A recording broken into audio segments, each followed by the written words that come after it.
Hi, I'm Jamey, the designer of Viticulture and the co-founder of Stonemaier Games, and I am here at long last to share how I teach viticulture, the very first game from Stonemaier Games that was released over 10 years ago now.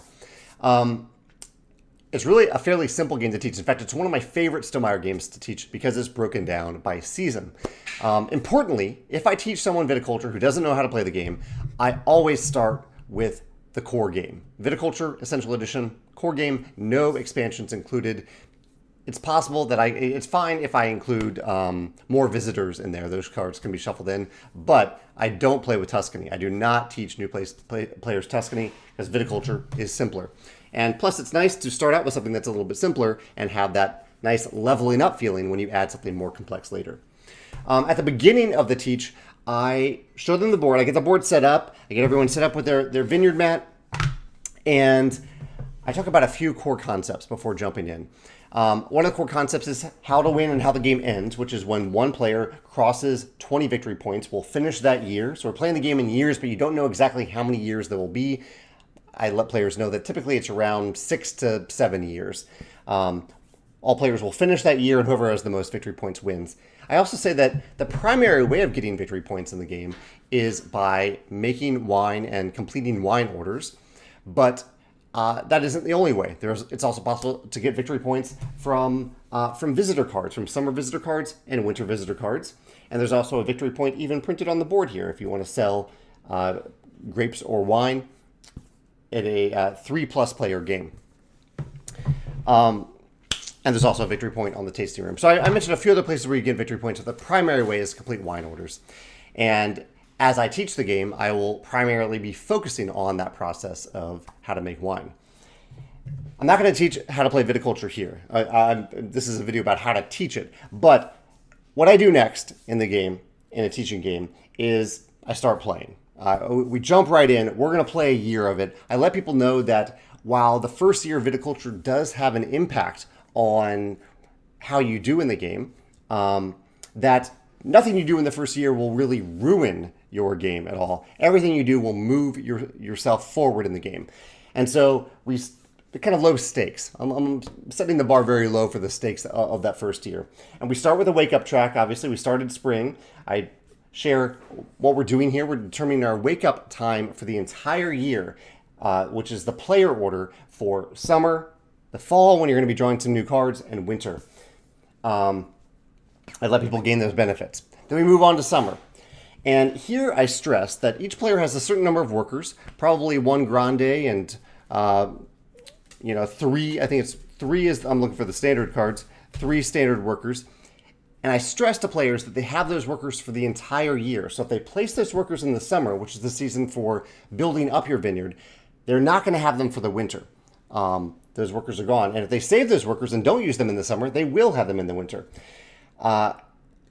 I also mentioned that, especially in that first year, we're going to be using summer a lot. Summer is a good time to build up your vineyard. You haven't built up much for the winter in that first year.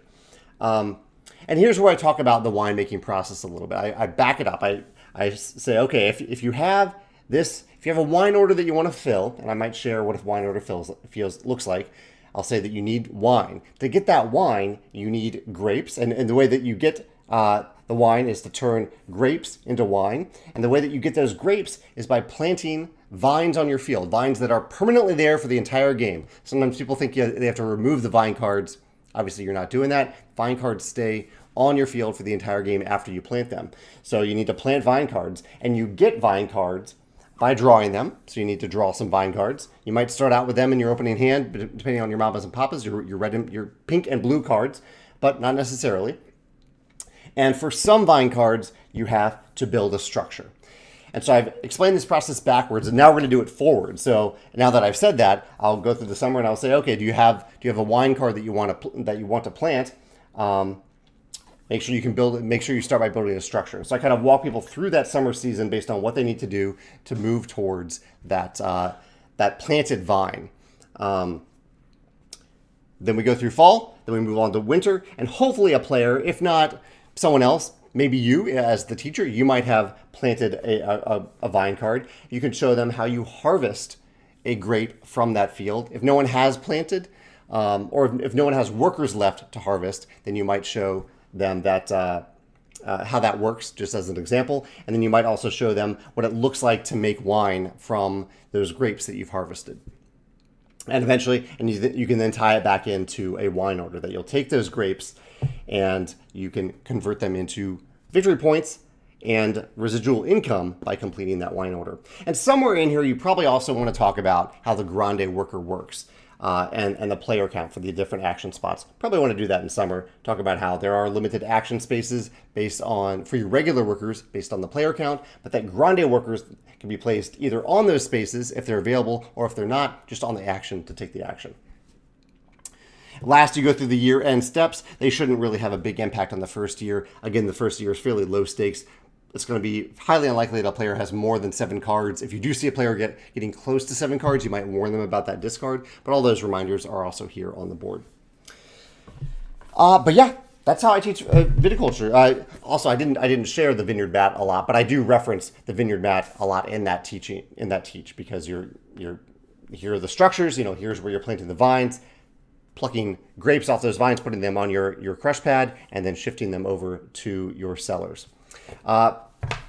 My standard teaching method is not to teach all the rules of the game right off the bat. I don't lead off with that, but I do layer on things season by season in viticulture, and that helps players start to take turns, start to get into the game with the lack. There's not a lot of pressure to know everything up front or to do anything in that first year that will ruin their experience for the rest of the game. And also, if you're doing a demo session of viticulture where you're not actually playing a full game, playing a year of the game gives players a pretty good idea of what the game feels like. You might even, if you are just playing the demo version of the game, you might even accelerate it a little bit and give players a little extra stuff, maybe at the end of summer, so they can fully go through the winter process, even though they haven't fully earned it from what they've done in the summer.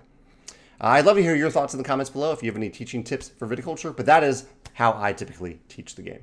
Thanks.